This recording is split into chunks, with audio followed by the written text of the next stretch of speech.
गणपती बाप्पा मोरया. घरातल्या 10 दिवसांच्या या आनंद सोहळ्यानंतर आज बाप्पाला निरोप देण्याची वेळ आली आहे. सकाळी लवकर उठून मस्त घर आवरून घेतलं, छान मनोभावे देवाची पूजा केली, त्यानंतर आरती केली, मस्त असा नैवेद्य दाखवला आणि देवाला घेऊन आम्ही इथे तलावावरती विसर्जनासाठी निघालो. नेहमी असं वाटतं की आपण इतकं छान बाप्पाला सांभाळतोय तर आपण विसर्जन का करायचं, पण काही गोष्टी ठरलेल्या असतात त्या आपल्याला कराव्याच लागतात. बाप्पाला घराबाहेर घेऊन येणं फार अशक्य असतं. जमेल तितका उशीर आम्ही विसर्जनासाठी करत असतो. शेवटी 5 वाजता आम्ही संध्याकाळी तलावावरती जमलो.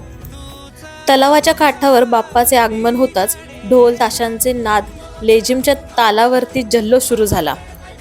लेझिमच्या ठेक्यावरती हातात हात घालून सर्वांनी बाप्पाचे मस्त असे स्वागत केले. टाळ्यांच्या कडकडाटात वातावरण मंगलमय झाले. अंधार होऊ लागला. एका क्षणाला सगळ्यांना थांबावं लागलं. लगेचच देवाची मनोभावे पूजा करून आपापल्या गणपती बाप्पाची सगळ्यांनी मिळून आरती केली. लहान मुलांचे चेहरे पण पडलेले होते.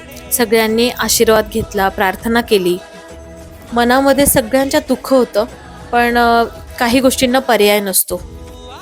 गणपती बाप्पाला दोन्ही हातामध्ये घेताच हृदयात एक वेगळीच भावना दाटून आली. सगळी मंडळी एकत्र आली. डोळ्यात अश्रू तर होतेच, पण ओठांवर बाप्पाच्या जयघोषाची ऊर्जा होती. गणपती बाप्पा मोरया, पुढच्या वर्षी लवकर या. हळूहळू बाप्पाला पाण्यामध्ये विसर्जित करताना डोळ्यातले अश्रू थांबत नव्हते.